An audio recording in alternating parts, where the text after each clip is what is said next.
I say story time, story time.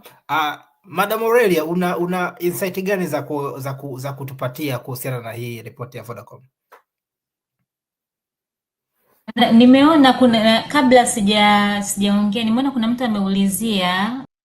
ameuliza kuhusu profit. Umesema Vodacom inaanza kupanda sasa hivi, inaanza ku generate profit in comparison to previous years, na imeanza kutoa pia na magawio, lakini anauliza in comparison ya hii results zilizotoka na last year imeongezeka kwa asilimia ngapi hiyo profit?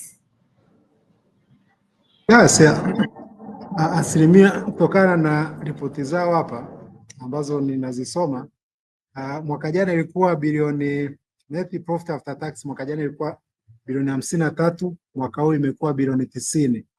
Kwa hiyo year over year imeongezeka kwa karibu asilimia 70. Kwa hiyo utaona ni a big jump.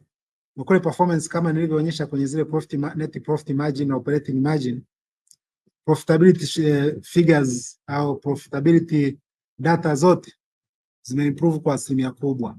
Net profit kwa asilimia 69, operating profit kwa asilimia 55, wakati revenue ilikuwa imeongezeka kwa asilimia 20. Unaona revenue imeongezeka kwa asilimia 20, lakini hizi profit margin zimeongezeka kwa asilimia kubwa. Hiyo inaelezewa na nini?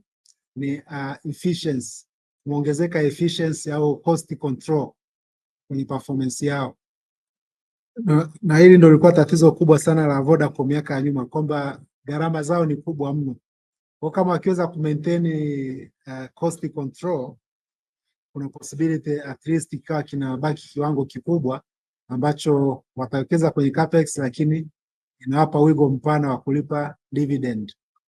Na hata Besimile leo ameulizwa hilo swali kwenye conference ya leo, na amesema, hakutaja figure, lakini amesema wako kwenye nafasi nzuri ambayo wanaweza ka recommend dividend.